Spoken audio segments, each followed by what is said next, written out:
Hey guys, what's up? Today we're going to get right into it. We're going to cover 5 tips in Lightroom. These are really cool tips and tricks that I use all the time when I'm processing. I'm even going to show you one that's going to help you kind of organize your images and get everything sorted.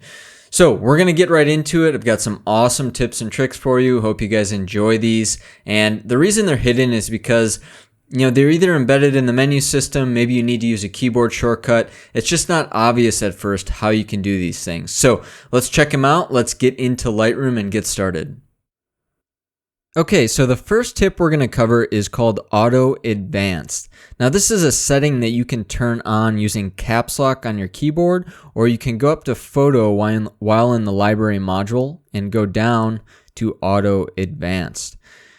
Now, this is a really useful feature for culling images. Say you've gone out in the field, you've taken 500, 1,000, maybe more. You've just got a ton of images that you're coming back with.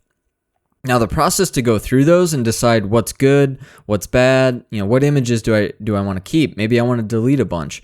That takes a long time, and obviously it takes longer when you have more images to deal with. So I'm going to show you how to use this Auto Advanced feature with a rating system in Lightroom to really make your initial review process when you come back from the field really, really easy and fast. So I like to use the flag system in Lightroom, and I use the keyboard shortcuts. So I can simply press P on my keyboard, and that will flag this image, and I'll also see an indicator for flag in the top left corner.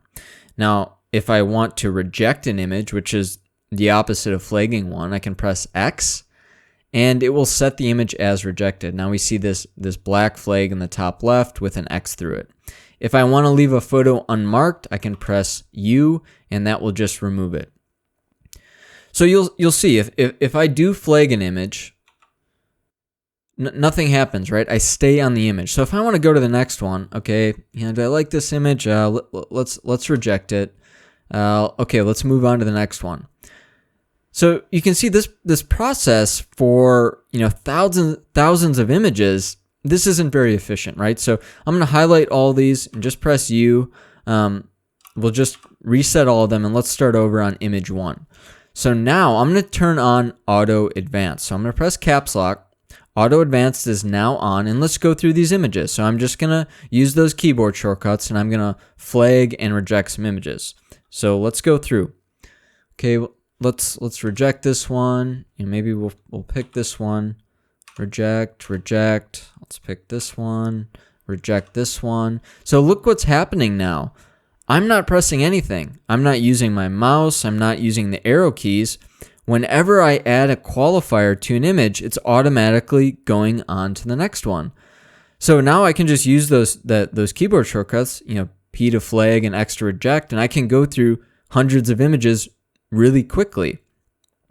Now, there's another layer on this that makes it even more efficient. So let's say I've gone through all these images and I'm ready. I basically have rejected the images that I want to delete in some form.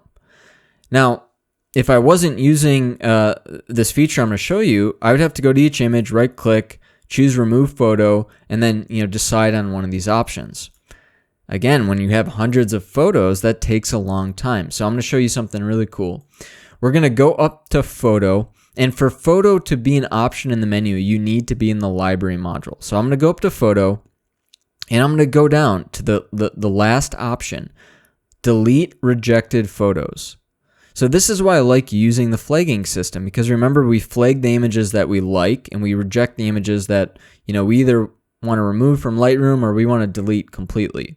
So I'm going to choose this option. And now Lightroom is going to throw a filter on all the images that I just rejected. So you can see I have these 4 images that I rejected. I don't want them. And it's going to ask me, Lightroom's going to ask, do you want to delete these 4 rejected photos from the disk or just remove them from your Lightroom catalog? So basically, do I want to just remove them from Lightroom, keep the images on my computer somewhere, or do I just want to delete them from my disk and remove them completely? Now you can choose whatever option you want, but the key point here is if you're using this flag system with auto advance, you can go through, cull like hundreds and hundreds, thousands of images, and then just go to photo, delete rejected photos, and you can choose to do whatever you want to get those images either out of Lightroom or deleted completely. So this is just a great way, auto advanced, and then the menu system option is just a great way to perform the kind of the initial review and culling process of your images. Okay, tip number 2 is the Alt Option key. Now we're going to go into the Develop module for the rest of these hidden features. So Alt on a PC, if you're using a Mac, it'll be the Option key, but it's kind of like this secret key in Lightroom that unlocks kind of like this additional or underlying feature of a lot of different sliders. And what I'm going to do is just show you a couple ways that I like to do it. I'm not going to show you every single way you can use the Alt or Option key. I'll show you the ones that I like best. So first off, it's an easy way to reset groups of sliders. So for instance, I've made some adjustments to tone, or I could make even more.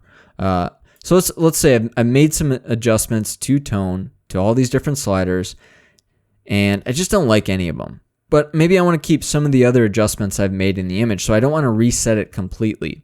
If I hold down Alt or Option, you can see that all of these different panels, this reset option pops up. So I can just hold down Alt or Option, click reset, and now all my tone options are back to where they were. So that's one way I really like to use it. And if I would scroll down here, you can see when I hold down Alt or Option, all these different tabs and sliders give you the option to reset. Now, another great way you can use this key is to set your white and black point. So white point is just the point at which there's a pixel in your image that is 100% or pure white, and the black point's just the opposite. So let's go to the whites and black slider, and I'm going to hold down Alt or Option and left click that slider, and I'm going to get a black overlay. And now when I move this slider left and right, you'll see as I move it to the right, we start to get this pixelation and these pixels that start to creep through that overlay. And what that's showing me is I'm starting to get pixels that are pure white. So what I like to do is move that white slider just to the point, like right there, right where I just start to get a little bit of, some pixels coming through. I'll release. I'm happy with that white point. I'll do the same for black now. Hold down Alt or Option, and I'll left click. This time though, I'm going to go to the left. And we're looking for the same thing. I'm looking for that point where I just get a little bit of pixels to pop up. And really at 0 and even a little under, like -5, this looks pretty good. So that's a great way to set the white and black point for your images. Okay, now I'm going to go down to the detail panel, and this is maybe my favorite place to use the Alt or Option key with sharpening and noise reduction. So if I zoom in here, let's zoom into 100%. This was shot at right around ISO 1000, so it's got some noise in it for sure. And noise reduction sharpening can be a little bit tricky. Now, if I hold down the Alt or Option key and start with noise reduction, it's going to make the image grayscale. And that actually makes it much easier to see, what's happening when I apply noise reduction. So we're at 0 here. And now you can see as I move a little bit to the right, I can see that, okay, I've done a pretty good job of removing most of that noise, especially in the bear here. So I could release. And I could maybe go down to detail now, hold down Alt or Option again, and now I can kind of see a little bit of detail come back when I push this to 100. Now if I go back into luminance and I move this more to the right, I can just go back and forth and kind of see how things are. Okay, maybe right around there, I'll go to the detail slider and move it a little bit. Just dial it in. So I'm getting some noise reduction, but I'm also maintaining some detail. Okay, now my number one favorite way to use this is with the sharpening tab. So I can do the same thing with amount, radius, and detail. If I hold down Alt or Option, it's going to give me a grayscale image. You can see as I increase sharpening, I'm starting to see those details come out, but a little bit of noise and pixelation's coming out too. If I hold down for radius, it's going to give me kind of an overlay of how much detail is being affected, or what, I guess, what pixel radius obviously is being affected. So to the right, it's almost like adding contrast, right? Now if I move it to the left, I can see it's just kind of the finest details in the image are coming out. Now I usually leave this around 1 or 1.5. And if I do the same thing for the detail, which is kind of an extension of radius, I see the same. But again, I like to leave radius around 1, 1.5. In detail, I don't touch much. Now the magic happens with this masking slider. So if I hold down Alt or Option, and let's zoom out, what's going to happen is it's going to give me a white overlay. And as I move this slider to the right, what's happening is it's applying a mask to this sharpening tab. So to the amount, the radius, and the detail, everything in here. And if you don't know about masking, what's happening is any areas that are black are not receiving the sharpening adjustment. So really the dark parts of the bear, the darkness back here, those areas are getting no sharpening. The areas that are white are receiving the sharpening. So you can see all the detail in the grass, maybe just the outline of the bear and so on. So this is a great way to do targeted sharpening, to hold down Alt or Option and use this masking slider to essentially mask out areas that you don't want the sharpening applied to, like the black background or those darker areas that already have a lot of noise. And it allows you kind of just really dial in the sharpening effect you want to the areas you're trying to focus on, without introducing noise to other areas. So it's a really, really great tool to fine-tune sharpening. And I love using it for landscapes. If we jump over to this image, I zoom in here, and let's leave radius and detail as is and just bump up sharpening. So you can see with that sharpening bump, I've been able to bring out a lot of details in this granite peak here. But I'm also affecting the sky. There's also noise introduced in the sky, and anytime I sharpen, you're introducing noise. So it's kind of a balance between bringing out details versus introducing too much noise. Now let's use this masking slider to control where that effect goes. So hold down Alt or Option, left click on the masking slider, and we'll go to the right here. And look at this. This is just awesome. It's so precise. So now we're getting sharpening in the details of the mountain, on the edges, even in the flowers and the grass in the foreground. But the sky, which is already soft to begin with, we really don't want much sharpening up there. It's being spared, and it's being spared even more so as we move this to the right.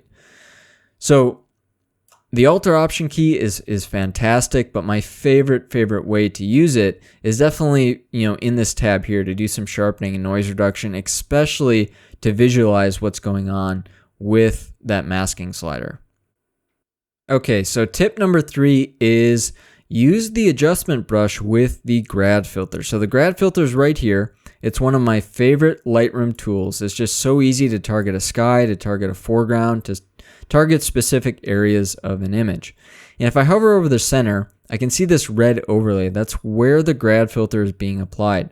So if I would, bring up the exposure a little bit, and I can make all these crazy adjustments, maybe something like that, and maybe I'm happy with that for the sky and the light on the peak.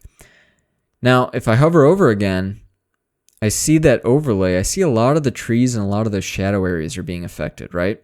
So if I go down here and I check Show Selected Mask Overlay, it'll keep that overlay on for me.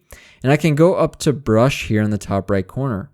And when I click on that, it's going to give me an adjustment brush that I can use to either, I'll left click here, I can either add to a grad filter, or if I hold down Alt or Option, there goes that magical key again, right? I can actually erase or subtract from a grad filter. So if I don't want that adjustment to be in the trees, I can hold down Alt and kind of do some rough brush strokes here, and we'll uncheck this. And now I've kind of removed that brightening adjustment. I removed the adjustment that I'm applying to the sky from those trees. Now what I'm going to do is, let's check that box and let's go back to here.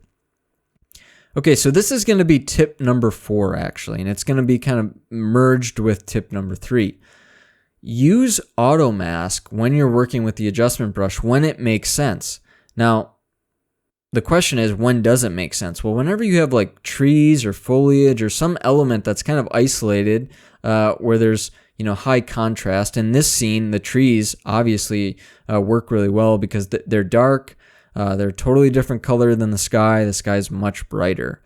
So let's toggle that box on again. Let's hold down Alt, and I'm going to check Auto Mask. And now watch what happens when I try to remove this adjustment and kind of clean up these trees. So the algorithms in Lightroom are just fantastic. Look how precise Auto Mask is. And it's not working great here, so what I'll do is I actually uncheck Auto Mask. I'll just make my brush a little bit smaller, and I can just clean up some of the areas that Auto Mask didn't work so great. It's not a solution for everything, but I mean, that's like a perfect mask. We used to have to use Photoshop to do something like that. So I can uncheck this and click done, and now we can see that brightening adjustment and the color adjustment, it's only affecting the sky. And if I wanted to kind of balance the image now as a whole, I could bring up the shadows, adjust the white balance a little bit. But I do that all the time. Use a grad filter, use the adjustment brush to fine tune it, and another layer added onto that is use that auto mask feature to kind of refine the areas where like I said, you might have an element that's separated. So, a tree against a different colored background, maybe a flower or something like that. But auto mask is such a powerful feature when it comes to the brush. Okay, so tip number 5, our final tip here. I'm going to show you a really cool way to make some targeted luminosity and color adjustments. So we're going to do everything here within the tone curve and the HSL color tabs. And let's just start with the tone curve.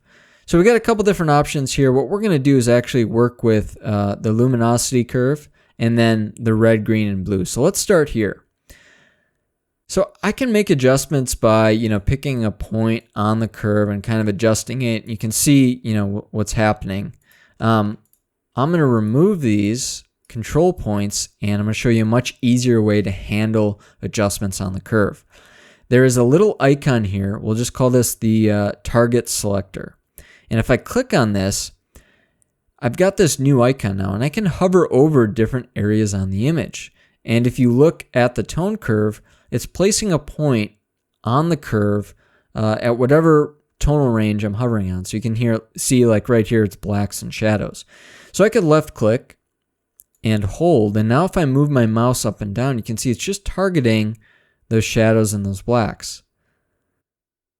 So I could bring up the blacks a little bit. Now I could go over to the sky where these are more, highlights, midtones, left click, maybe bring the sky down, or maybe add a lot of contrast, bring it way up. I can do whatever I want, but this is a really easy way to use the tone curve without having to guess where should I be putting a point. Now, if I move on to these different colors, we can do the same thing here. So say I want to maybe add some red to the sky or the highlights. I could come up here with my icon, left click here, and if I move it up a little bit, okay, it's going to add some red to the highlights. Now, it's moving the curve as a whole, right? So we're not just getting reds in the highlights. So what I like to do is balance that. I'll go down now and left click here in the shadows. Now if I drag down a little bit, now you can see I've kind of balanced. I've added that green and cyan back into the shadows. And I could go through all of these and kind of, work on that. So I could go to my blue curve. Maybe I want to add some blues to my shadows. I could left click, bring up the blues a little bit. I want to keep that blue out of the highlights. So I could come up here, find a highlight, maybe somewhere, could go maybe somewhere in the cloud here, pull down a little bit. You can see it's bringing that yellow or the opposite of blue back in. Now this works with HSL and color too. So if I go down here, let's start with hue. And if I click on this icon, now I could come up here and let's say I want to adjust the hue of this color on the peak. Well, I'm just left clicking and hold and I'm moving up and down. So I can make it, maybe I want to push everything a little bit more towards red and magenta. I could do that. And I'm just left clicking and moving my mouse up and down. So we could do that. somewhere around there. Now we could go over to saturation. Maybe we want to bump the saturation way up. You know, maybe I want to go in the blues here, add some saturation too. We could go back to hue. Maybe I could change the hue of the blue in the sky. Maybe make it a little bit more, you know, cyan. I could do that. And I can also go over to luminance and do all the same stuff. So I can left click here. You know, if I pull up, it's going to brighten those colors. If I come over here in the greens or the yellows, you know, I can make adjustments here. Can come up to the blue in the sky and make adjustments as well.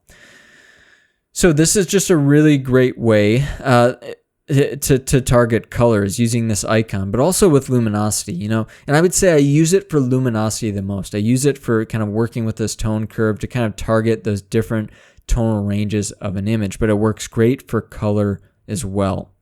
So those are my 5 hidden features in Lightroom. And I think they're pretty awesome, right? You know, it's too bad that they are hidden either within a shortcut key or the menu system, but these are things that I do all the time when I'm processing. You know, something like auto advance. I mean, that's like game changing for your process when you're reviewing images. Knowing you can adjust the grad filter. I mean, it's just, these are really, really, you know, beneficial adjustments. So I hope you guys enjoyed the video. I hope you learned something. You know, let us know in the comments if you did. If you're interested in more videos on Lightroom, let us know as well. But thanks for watching, guys, and we'll catch you in the next one.